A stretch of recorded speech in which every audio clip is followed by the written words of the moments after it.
Hi, everyone. Welcome to Restitch America. My name is Alma Ohene-Opare. I am your host, and welcome to the podcast that is Restitching America, one story and one thread at a time. So, today's episode is going to be fascinating because I think it is a topic that is very, very timely for what is happening in our country. But before we jump into the topic, remember, if you have not liked, subscribed, or are not following the podcast, please do so you can join the community. But also, I would love you to go to willfulpositivity.com. And I'm going to keep saying this: willfulpositivity.com is our community. And what that does is, if you are part of the community, you get access to all the articles that we put out. And those articles are the basis of our conversations here on the podcast. So by being part of the community, you get a sneak peek into our discussions in the podcast so you can participate as needed. So please like, follow, subscribe, share, and go and join our Willful Positivity community. So today I have a wonderful guest, and I'm going to give you a little bit of a background on how I met Dr. Nazarian, and she's going to introduce herself here in a sec. But I saw one of her videos where she made some really excellent points about some of the things happening in the country and around the world. And I thought, wow, this person could not be more articulate on some of the stuff that are happening around us. And so I'm going to have Dr. Nazarian introduce herself, tell us about her background, and talk about her journey to America and briefly why she believes so much in this country and why she's here. Go Sure. ahead. Thank you so much for having me. So, hi everyone. Great to meet you. I'm Dr. Sheila Nazarian. I am a plastic surgeon in Beverly Hills, and that might, strike some ideas or preconceptions in your head. So, I'll tell you my story and sort of how I got to this, what I call American dream.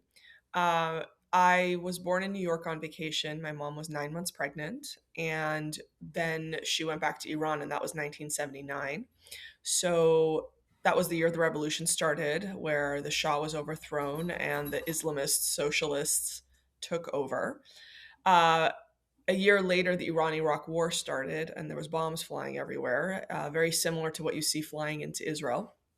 And we didn't have bomb shelters, so sirens would go off, and my mom would, 2 in the morning, 3 in the morning, take us to the window. We'd watch what she would call the fireworks. A bomb landed a couple blocks away from our home, and that was like kind of one of the tip offs that, hey, maybe we can't stay in this country. Also, with the ayatollahs and the mullahs, my parents had two daughters, and they could see that Iran wasn't going to be the best place to raise their two daughters. And the last straw was that my father was the chief medical officer of the Shah's Heart Hospital. And anyone related to the Shah was in danger. He recalls telling me every day he would go to work, he was afraid he wouldn't come back. And in his lab, he's a pathologist. In his lab, he had a lab tech that he had saved the eyesight of with a diagnosis. And the lab tech was part of the takeover. And he told my dad one day, you saved my eyesight. I'm going to save your life. You're on the list. You need to leave.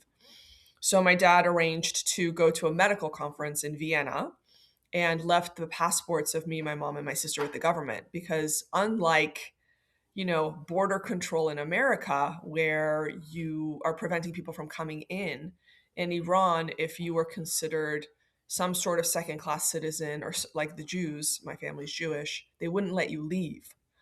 So he went to Vienna, and my mom arranged for me, my mom, and my sister to be smuggled. One day she took us to the bazaar. We got into the back of a covered truck. We were in fetal position in the bottom of this truck with strangers, and they put burlap sacks and corn on top of us and took us towards the Pakistani border. From there, we had a bathroom break, and we went into uh, pickup trucks essentially. So we had our luggage, like the two pieces of luggage we were leaving with, under us, and we were sitting on top of our luggage in the back of a pickup truck. We spent one night in the desert, and at 2, 3 in the morning, the Iranian border police spotted us. Now, I want you to think of this difference. They started shooting at us. Why? Because they didn't want us to leave. Now think of the border police here in America who are, trying to protect our borders, protect our sovereignty. In Iran, they were shooting at us to kill us so that we wouldn't escape. We wouldn't leave the country.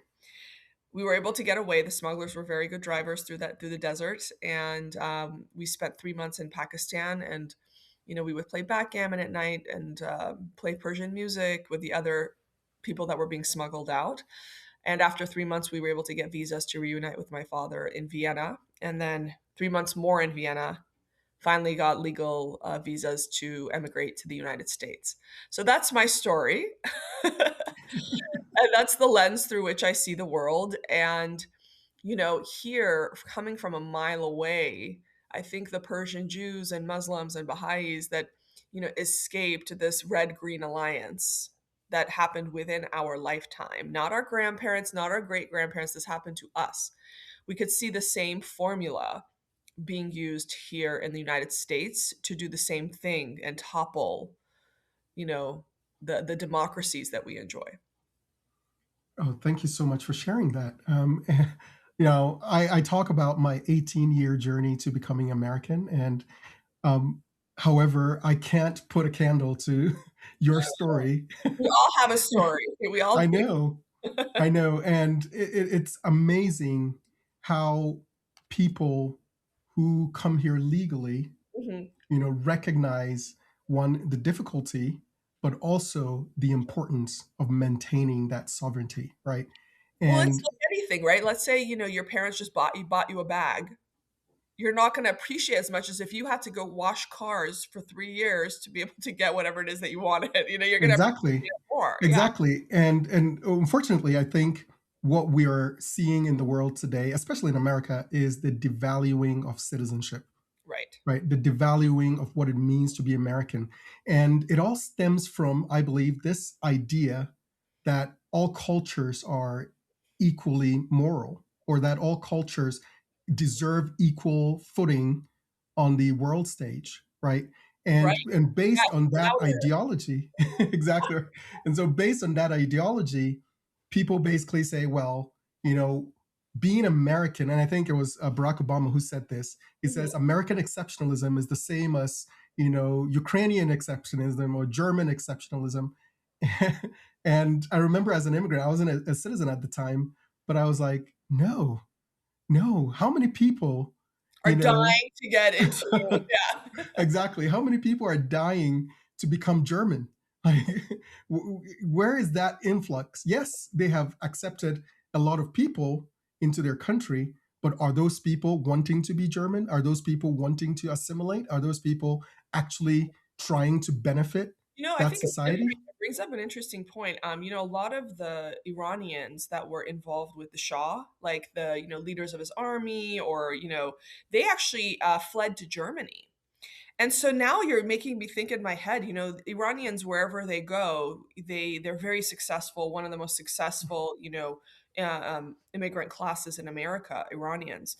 And I'm sure it's been the same with Germany. So I'm wondering if Germany was like, it worked with them. I know that's not why, but it's the first time that ideas popped in my head through this conversation. Where was your family from?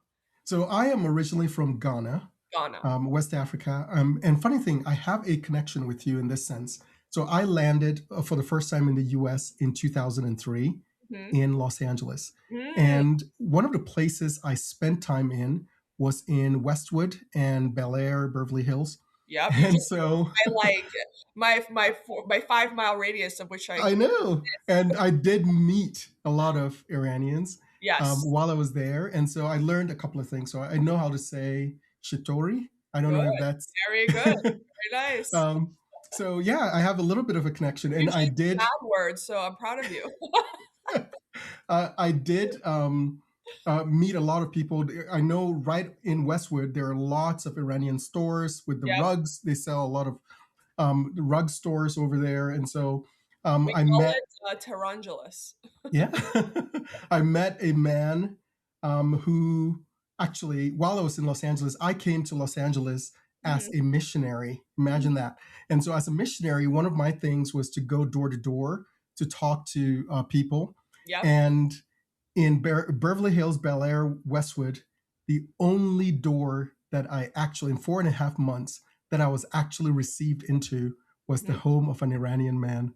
Oh, wow. And he received us. He gave us some pomegranate juice. Yeah, I love that. And so I have a little bit of experience with that area. And there was actually one person that, and this is what put it in perspective for me. There was a guy that we actually taught as missionaries who wanted to convert to Uh-huh. Christianity. Yep. And one of the things that we had to have him promise was never to go back to Iran after converting. Yeah, I know, 'cause you get killed. Because we basically said, this could be potentially, and I don't want to be hyperbolic, but this could be a death sentence for you You're not being if you hyperbolic. if you convert. Yeah, And so we had him actually sign and say, hey, we don't want to be, the reason responsible, yeah. that you are, ostracized by your family and potentially in danger. His name was Saeed Shirazi, Mhm. and he converted, and made that decision, which meant, looking back on his home country and saying, I may not, go back. Mhm. And so this kind of puts it in perspective when you think about, Americans today Yep. who, in some cases, unfortunately, we've seen it twice now where Americans have put their support behind the Ayatollahs in Iran versus the people who are fighting for freedom, which is I just wanna, like, quite. make one point before we get to this very important point you're making, is that I can't go back either. I had a patient who has businesses in a few countries, and she's, an Armenian Christian. She went to Iran. They stopped her at the airport to ask her what her relationship was to me. Because, I have a big social media. So, Mhm. unlike the Somalis, who go vacation in Somalia, the Iranian Jews or Muslims who escaped Iran, we have not been back and we cannot go back. So we're just praying for regime change. And if you would have asked me, a few months ago, if I thought I would ever be able to go back, I would have said no. But I think there's this, especially in this Westwood, Tehran-Angeles area portion of Los Angeles, there's a lot of hope that maybe, we can go back. So I just wanted to, make that distinction that people that are really here on asylum have not been back to their own countries because they're going to get killed, you know.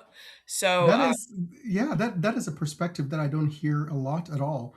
I came here to America. I became American. I can always go back to my home country. And what people don't realize, I think, especially, and this is off a little off topic for today's discussion, but especially when you talk about immigration and the fact that people are being deported, a lot of Americans look at that and say, well, you can't send them back. You can't send them back because of this or that.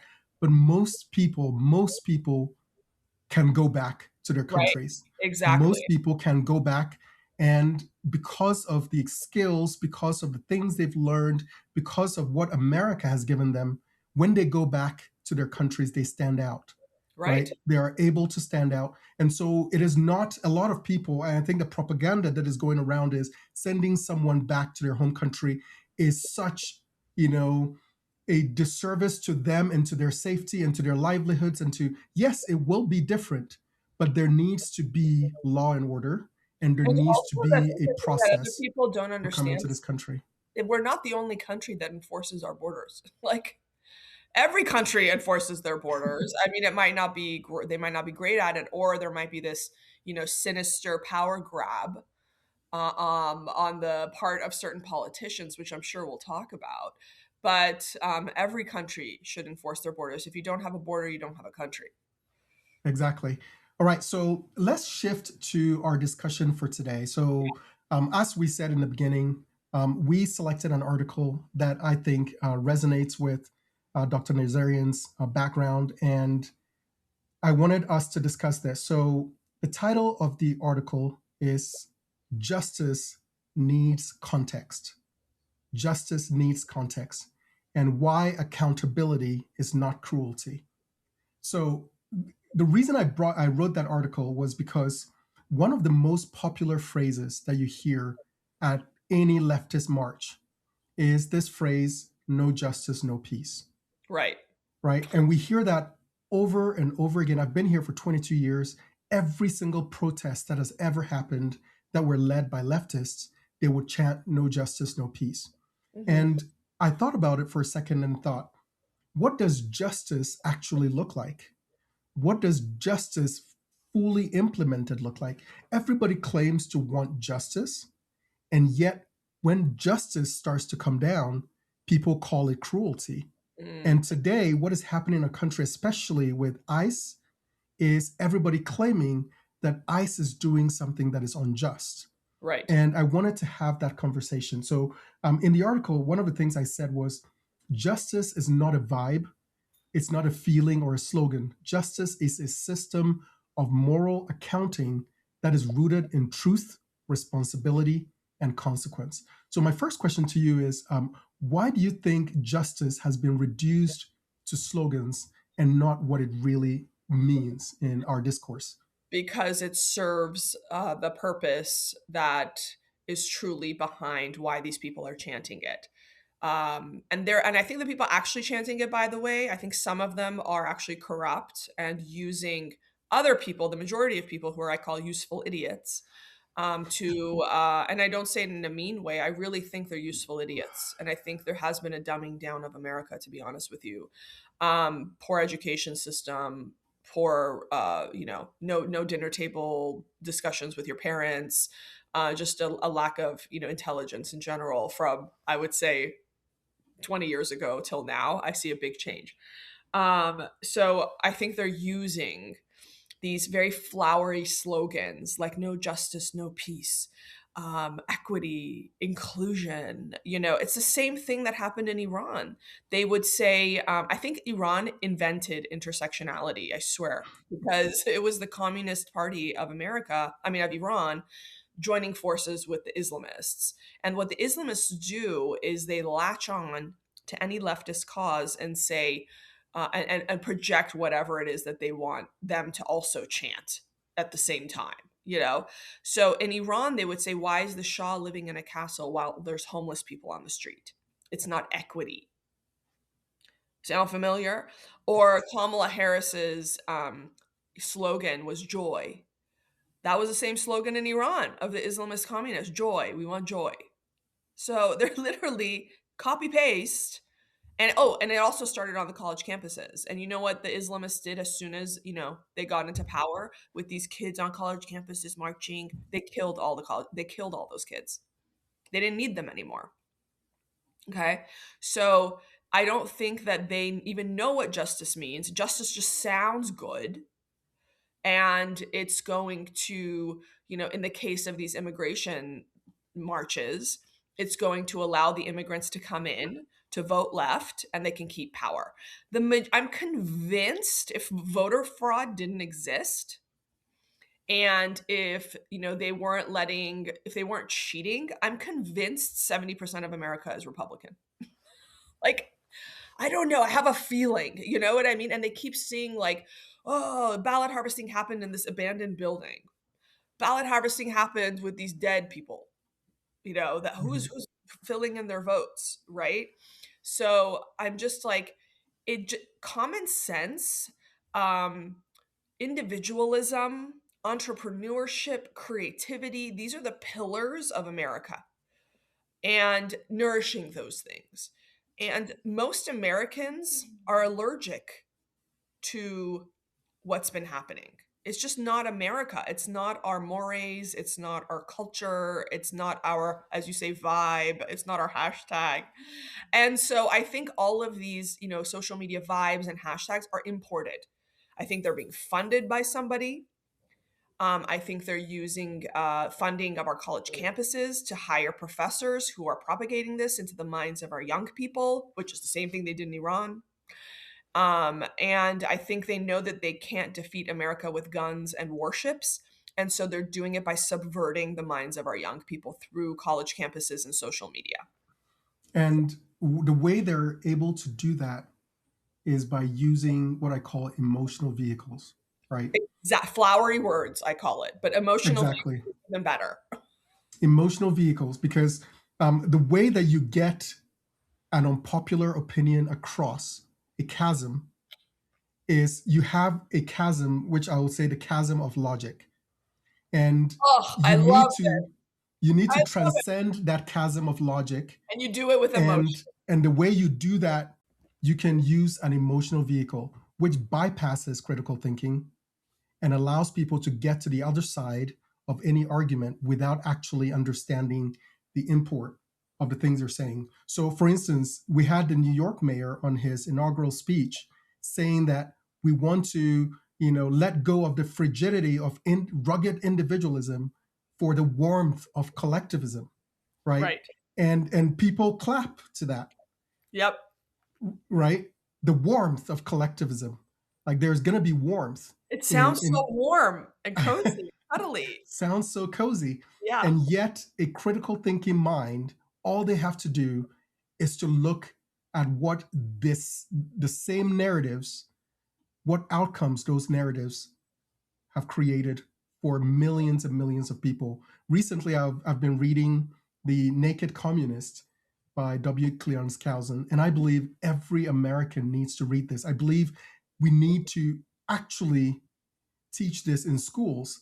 yeah, Every American needs to understand the communist agenda and the fact that, like you said, communism always leverages whatever social movement they can get. And the exactly. Islamists see communism as the vehicle that allows people, as I said, to ignore the critical thinking, to latch on to the flowery words, and to escape that chasm of logic in order to get to the other side. And so you basically end up with people who are invariably supporting policies that will end up devouring who they are, who they claim they are, right? And all that is wrapped up in the slogan, no justice, no peace, right? And so my next question to you is this: what is our obsession with this kind of like moral signaling, or what we call virtue signaling?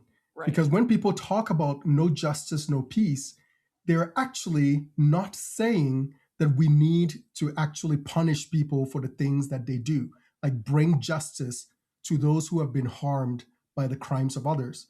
They're saying literally, let the criminals go, free Maduro, leave hands off Iran, Yeah. hands off the Ayatollahs, right? That is what they're saying. What is this obsession with this kind of virtue signaling? Well, I think a lot of them, like you said, have lost the critical thinking. I think people are lonelier than ever. I think people are looking for friends and for something that will bring meaning to their lives. And I think this has been really accelerated through COVID, where we were very isolated for months. Um, I think that a lot of people in my circles that I see have lost their religion. Their religion is progressivism. So imagine the faith that you have and what, Christianity and Jesus mean to you and who you've surrounded yourself with. Imagine that's your religion. And if you go against it, you're going to lose all of that. You're going to lose all of those things. And I've had some, not even friends. They weren't even my friends. They probably hated me. But they have woken up a little bit, especially with Iran. And it's hilarious to me. And I love it. And I love it. People that wouldn't even take a picture with me 2 years ago because they were so devoted to their Obama. They were so devoted to their Hillary Clinton. Now texting me being like, how can I help amplify your voice on Iran? Because it took that. And they're like, wait, we chanted for these people, but all these young kids and women are being blinded and raped and slaughtered in the streets unarmed, and no one's chanting for us. It's like, yes, wake up. That's what happened to the Jews on October 7th. Like, that was our wake up call. I mean, not me. I've always kind of, known where I stand, but it was the wake up call of a lot of people in my community. And now I'm seeing the exact same thing as a wake up call to a lot of the Iranians. They're like, wait, I chanted for you. I marched for you. Why aren't you marching for me? But it's because it's not about critical thinking, as you said. It's about the bat signal, I call it. So whatever the elites, the progressive powers that be with their agendas, by the way, which aren't flowery, they're hidden behind flowery words. Their agenda is power, to hold on to power, or to destroy America, or to make money. Whatever it is, whatever their alternative motive is, they've set out the bat signal. And we see this in a lot of street interviews too. After October 7th, this street reporter, Ami, he went out to San Francisco with the LGBTQ community. He's like, do we support Israel or Palestine? And they were like, "Oh, Palestine. We've been." And one of them literally was like, "Well, we're progressive, so we support Palestine." Like that's just what you do, right? Because that's the bat signal that was sent out. And he's like, "Well, the largest gay parade happens in Israel, and you can't be gay in a lot of Arab countries, and especially Gaza." They're like, "Oh," and then they see an interview that he did in Gaza and in the West Bank, and they're like, "What do you do to gays?" They're like, "We kill them. We throw them off roofs. They die." And one of them, he asked an imam, "Would you rather have your son be gay or a murderer?" He said, "Murderer." And then they're watching these videos in San Francisco, these liberal women, and they're like, "Oh, we didn't know that." So it's almost like it's just like they're zombies, right? And some of them are smart. But I've had really smart business people, like in my entrepreneurship groups. When Trump was running for president, they were like, "Should we be worried about our democracy?" And I'm like, wait, you're smart. like, but it's almost like what you said. It's this like they can be smart in one category, and I've learned a lot. I've learned a lot about humans and how we think and the emotional chasm you just brought up is brilliant. But it really is. And sometimes the smarter or more book smart people are, the more easy they are to hypnotize and manipulate. And that was a learning experience for me. But I just think that, it's not critical thinking. It's not, let me go do the research. It's sort of like, what's my religion? And what am I supposed to believe? And I see it a lot every day. But something happens that's very personal, and then they wake up and they wake up out of it. They're like, wait, like what Yeah. happened in Iran. And now all these, especially like Muslim, or they grew up Muslim, or maybe they're not Muslim anymore, but they were so anti-Israel, so anti-Jews, so pro-Palestinian, whereas Iran is funding Hamas, and they grew up in Iran, they have family in Iran, their family's being killed. Everyone in Iran now knows someone who's been affected. Everyone. Just like in Israel after October 7th, everyone knew a family that was affected, whether it was their own or their like next door neighbor. And so now somehow when it's Iran and they see people marching in the streets in support of the mullahs and the ayatollahs, they're like, okay, that's what it took to wake them up. Exactly. And the way that you talked about intelligence sometimes being correlated to being able to be programmed. And I'm not a medical doctor or anything, but I was just thinking an analogy that I could think about is the more education you get, you end up with more, I would say, quote unquote, receptors. And once you have a lot of receptors, um, let's say on your brain, you have a lot of receptors, then you have the ability to receive more information because you're more intelligent. You have the ability to receive more information. But the most important part of your psyche, I would say, should be your logical immune system, right? Right. And you need a logical immune system that is able, with all the receptors, to understand what is dangerous, understand what is actually beneficial. And unfortunately, it appears that people with these receptors are missing that immune system, or that immune system is weakened.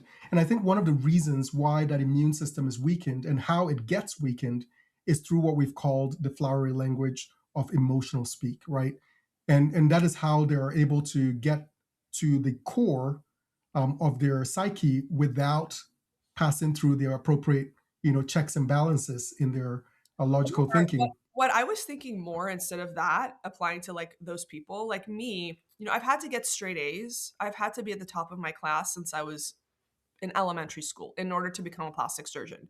Plastic surgery is one of the is either number one or number two, depending on the year, the hardest residency to be accepted into. And for me, as even as a medical doctor, I was so trusting in the system. like with COVID, I think I was like first in line for the vaccine.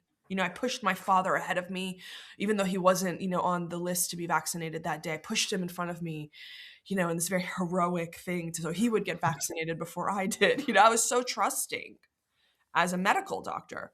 But for us, it's like we have to be the best student. And in order to be the best student, you have to please your teacher. And it becomes almost this feedback loop of satisfaction. I got an A. I'm satisfied. My teacher said I'm a good student. I'm satisfied. It almost is like an external validation that becomes normal. And so when, you're very smart, you're used to being patted on the head and by other people and told what a good person you are. And so to go against what everybody else is telling you what a good person is can be very difficult for us because we are used to being teacher's pet. And so to break free of that and say, no, I'm going to cut the umbilical cord. I am my own person. I think on my own. I can read. I can analyze data. I'm a scientist. Is a big leap. It's almost a bigger leap for good students because it means I'm breaking the chain. I'm breaking the need for other people to tell me how good I am or how smart I am or how accomplished I am. Exactly. Academia is all about accolades. It's all about, peer review, right? The Right. peer review system is to tell the world that, hey, here's a pat on your back Yes. for this article, this paper. And that's why we've seen in some cases researchers refusing to publish their research Oh, because it it happened doesn't to me. fit a certain narrative. It happened to me many times.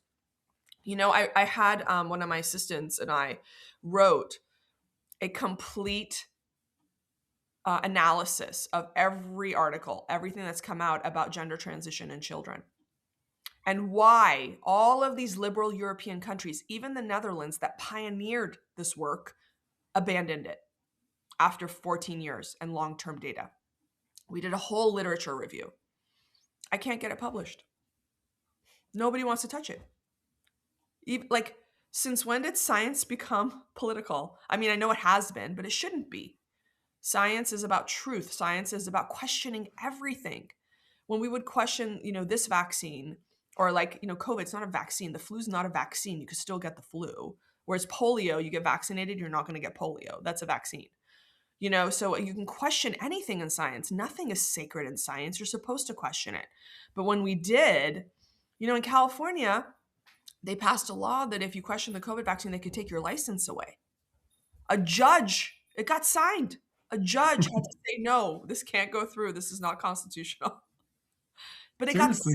signed. Yes. So me on my social media questioning things could have cost me the medical license I worked so hard for.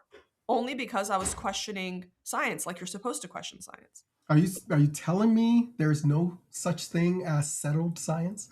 There's no such thing as settled science. All right. Oh, so the next question I have is there is this weird idea. I don't know who propagates it, but it exists, especially on the left, that justice does not need to appear harsh, right? That somehow justice, it has to be clean and sanitary, and it has to be perfectly executed. Nobody gets hurt in the implementation in the implementation of justice, and they think that anything that looks rough cannot be just. Right. And so in the article, one of the things I point out is like true justice looks like prison walls, Right. right? True justice looks like a border wall. True justice looks like someone, having their freedom taken away. And sometimes true justice means the death penalty, right? All these things are messy. All these things look harsh. All these things, in most cases, involve separating families, children from their parents, parents from their children, and so on and so forth. So if we begin to adopt this idea that the only justice that is acceptable is the one that looks clean and well polished, what dangers are we opening our society to? Well, we can't enforce justice then. I'll tell you an example of kind of where this comes from because I was kind of involved a little bit in voting the district attorney for California. So the previous district attorney saw the criminal as the victim. Oh, he stole all that jewelry because he's hungry. Or you could steal up to $950 worth of merchandise and nothing happens because the criminal, something must have happened to them that made them be this way, and they're the victim. The victim's not the victim, the criminal's the victim. And again, it's very flowery. It sounds so empathetic. Oh my God, these poor criminals. What The made them? root cause. Let's get to the root cause of their criminality, right? But the point is, if there's no law and order, again, this isn't a society that you want to live in. And I don't know how it was like, in Ghana when your family decided to leave or you decided to leave. I don't know. But, you look at a lot of African countries and they're escaping because there is no law and order. There's so much corruption. There's so much theft. The people aren't the focus. The people in power are just doing whatever it is that's good for them. And chaos assists them. Because if the people are afraid for their lives every day, maybe they're not going to, or if they're fighting with each other every day, or if they're killing each other every day, they're not going to look into the corruption that's happening at the top. And, I think that the elites have put these words into these people's mouths so that they can go out and be their useful idiots and be a distraction so that they could do whatever it is that they're doing. Like, for example, the Somali fraud that's happened in Minnesota. Anytime you say anything against a Somali, you're racist, right? If you question anything, you're a racist. How dare you? You're a racist. You have white privilege. You're a racist. And meanwhile, they're stealing all this money and donating some of it to the campaigns of these people that are looking over it and just ignoring it because that's how they get their campaign contributions to stay in power. So it's just like, how is that different than any other country in any other world that we criticize for corruption? It's corrupt here. It's so sad. Doesn't it make you sad? It's so sad because just like I trusted so much in the medical industry and in medicine as a physician, I trusted so much in America that it was different from Iran. It was not as corrupt as Iran. And so you come here and again, everything's a distraction. Everything's using people, useful idiots, using them to propagate a power grab, to propagate a money grab, to propagate, I don't know, whatever alternative motive it is that the people at the top are driven by. And what I think, if nothing at all, if nothing at all, I think one of the biggest benefits of the Trump presidency and his legacy would be that he helped reveal all the Yes. roaches, Yes. I hope all the all, leeches, and I all the hope we roaches, actually see, I hope we all the actually people who are see less. cloaked in this air of importance, like all these institutions that we look to, USAID, we look to them as these, bastions of American, diplomacy, and all these, orthodoxies that have been revealed to be abject frauds, right? All this, money going to nonprofits. Look at what happened with the fire in Los Angeles. Yeah. I spent 8 months of my time in LA working in the Palisades in Malibu. And so I understand that area very well. And I was like disheartened when I learned that, many of the places that I worked every single day were burned to the ground. Yeah. And up till this day, how many homes have been rebuilt?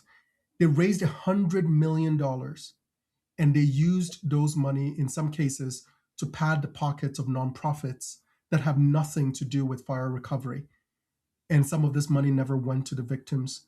That's And even then they have, that's nothing compared to homeless fraud. The homeless exactly. And then you have the homeless fraud, right? You have the homeless fraud, and then you have voting fraud, and you have basically institutionalized fraud, Yeah. institutionalized robbery.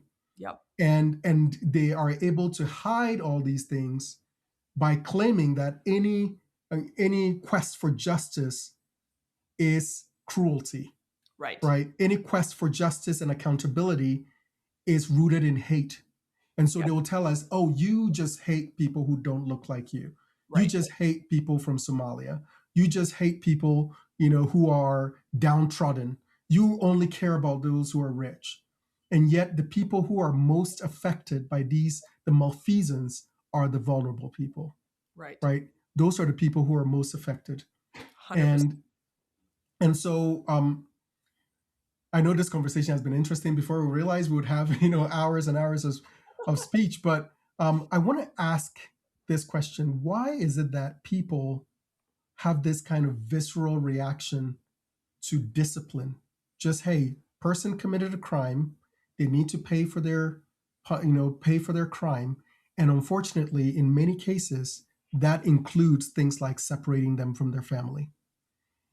Right now, people say the trauma of family separation is so vast that we have to basically overlook people's crimes so that we can keep their families together, right? And why is there such a visceral reaction to just basic enforcement of law today? Well, I think it's the emotional chasm that you were talking about is, you know, we can overlook a law because, the camera has been taken off of the stabbing. The camera's been put on the kid crying that the dad's going to jail. Reframing, Reframing. emotional reframing. Yeah. Exactly. By pointing the camera away from the actual crime, the actual, you know, hurt that has been caused that needs to be repaired, right? We turn people's emotion towards literally the things that will harm them tomorrow, Right. right? And their empathy is now invested in things that will destroy their livelihoods, Right. and they don't even see it. It's quite unfortunate. So let's Ask you talk. a question. Why do you think they don't see it?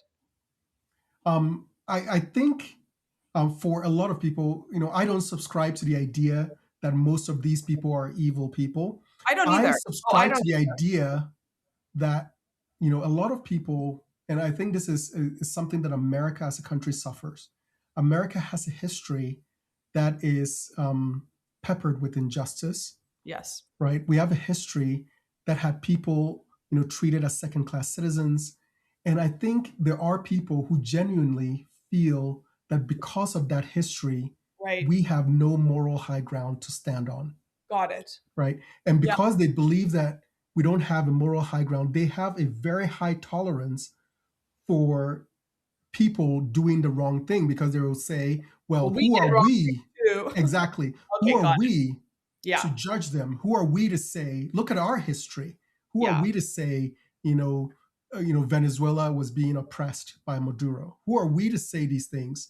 And Right. so they look back at our history and use that as a justification for being more kind, right, Mhm. in their Mhm. minds, Mhm. to people who they perceive are marginalized in whatever way. Unfortunately, this is something that I've said to people just because I had a bad habit, and Right. this is something that as parents we have to deal with. Just because I smoked, let's say, Right. just because I smoked, or I did drugs, doesn't mean that I can't look at my child and say, don't do drugs. Right. And if my child tells me, well, dad, but you did, I'm not going to say, well, I guess because I did, you can do it too. Right. No, Exactly. no, just because you have something in your past that is not very pretty doesn't mean that you lose the ability to see truth and Right. demand truth from others, right? And because we keep saddling ourselves with that history and Mhm. saying, well, we are wrong, we did wrong in the past. Right. Because of that, we're looking at our actions today and saying we have no right to So complain. let me ask you this then. How come they can come and say, we're morally whatever, and so we have no right to criticize Maduro? But then how come they come and say we were morally whatever, but let's criticize Israel? Anti-Semitism That's right. is the Thank you. oldest trait. And I actually wrote another article on this, but I what I called it is anti-Semitism is the gateway drug to Yes. ideological insanity. Right. Like it is, it starts with I don't, it's not about Israel. It's not about the Jews. Yeah. It's about Israeli government policy. Right. And then as soon as they say that to absolve themselves of the charge of anti-Semitism, they Right. immediately then jump onto, oh, let's attack the Jews that live in America. I'm like, if you're talking about Israeli policy, how does that impugn the reputations of Jews living in America? And the fact that you're willing to protest and harass Jews in America tells me very clearly that this has nothing to do with Israeli policy and Yeah. everything to do with this visceral, we say prehistoric hatred that has endured through so many generations. And so I see through that, I see through that charade when Yeah. people try to say, no, no, no, I am just, anti-Zionist. I'm not anti-Jewish. And I'm like, okay, do you understand what Zionism means? Do you understand what that means? And in the end, you find that, anti-Semitism rears its ugly head in those situations. So as we kind of wrap up our discussion today, let's talk about the other side a little bit. Okay. So yes, we understand that justice is not pretty. We understand that, in order to maintain a just society, yes, there will be family separations. Yes, there will be difficult situations or things that look Hmm. hard, that look difficult. When you see that crying mother or that crying wife, when you see, all those things tug at your heartstrings. So the question though is, do you feel that in our quest for justice, we can be a little too harsh? And is there a case to be made that we can still achieve justice without doing it so harshly? What do you think about that argument? I think the appropriate amount of harshness is situational. I think it's, in the context. If someone is being attacked or resisting arrest, it's going to escalate the situation. But the ultimate goal is justice, right? So I think it's very situational. But the thing that I said that I think you asked me to come on this podcast, and I know a lot of people haven't seen it, that I do want to say this has nothing to do with emotion and it has to do with apportionment. So before we end the podcast, I want everyone to know yes, the camera is reframing it as something that's emotional, but really, on the back end, it has to do with the number of bodies in each state and how many representatives they get in the House and who controls the House of Representatives here in America. So if you have 100 citizens, you might get one representative. If you have 100,000 citizens, you might get 100 representatives. You know what I mean? So it's very proportional to the amount of bodies in each state. It used to be the amount of citizens in each state, but Obama changed it to the number of bodies in each state. So as soon as they did that, these blue states were hemorrhaging citizens. California had the number one U-Haul rentals for people leaving the state. High taxes, high gas prices, poor governance. You saw what happened with water not being in the fire hydrants when the Palisades fires happened. That's just one example of poor governance. And so people are like, you know what? I can live a much easier, cheaper life with better laws in a neighboring state. So they were leaving. So California actually lost a House seat because that's how many citizens they lost. So then Obama changed it to people, not citizens. So a lot of these blue states that were hemorrhaging citizens became sanctuary states and started incentivizing illegal immigrants with food, hotel, free cell phones. In California, Nancy Pelosi tried to give them free homes. There's homeless people on the street that are citizens, and they're trying to give illegal immigrants free houses to get them to permanently settle here so that the number of bodies in California wouldn't go down and they wouldn't lose another House seat.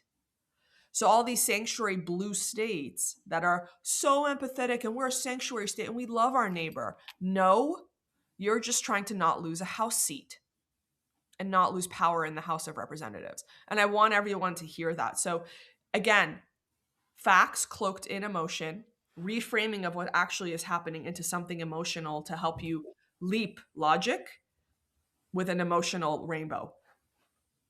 Exactly. And thank you for bringing that up. This is definitely something that is happening all over the place. And I actually have a recording of a congresswoman who actually said that out loud, where she said, "We need more people in our state, and we need these illegals because that's how we maintain our seats." And none of And these blue states have voter ID. So guess what? Anyone can vote. And this is one thing I'll say to kind of wrap this up. Anytime I try to judge an American policy, one of the tools that I use is to ask myself, would I agree with this if this were happening in Ghana? Hmm. And so when people say things like voter ID is racist or things like that, I say, okay, let's move to Ghana. Everyone's And then black. exactly, everyone is black. Would you be okay if the government in power just says, hey, from now on, we will have no voter ID? Would you be okay with that? And most people would say no. So I try to reframe the conversation out of America to remove all the American baggage and then say, would you agree in Iran? Or, most people, I mean, people vote in Iran, but uh, vote. But in any other place, would you be okay with a system where nobody verifies who you are, nobody verifies whether you voted once or twice, nobody verifies whether you live where you claim you live, nobody verifies any of that stuff. And the only verification is, well, we have a line on the application that says, under the penalty of perjury, I am telling the truth. And Understood. as long as they check that line, we can trust that nobody will, circumvent the system because we have that box that they have to check. Yeah. And the Democrats tell us that is the thing that will prevent voter fraud. It's a box that people will check to attest that they're not lying. And I say this: there is a box on your visa application where people check whether they support communism. And we have imported a lot of communists into this country. Yep. And so box checking is not verification.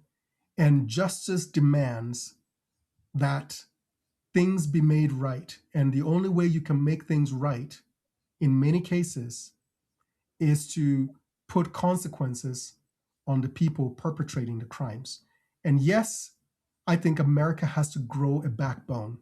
We have to be okay with the sausage making of law and order.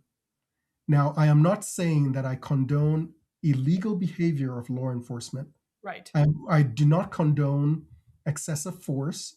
I do not condone, targeting of people just because they look a certain way. That is wrong. That is always wrong.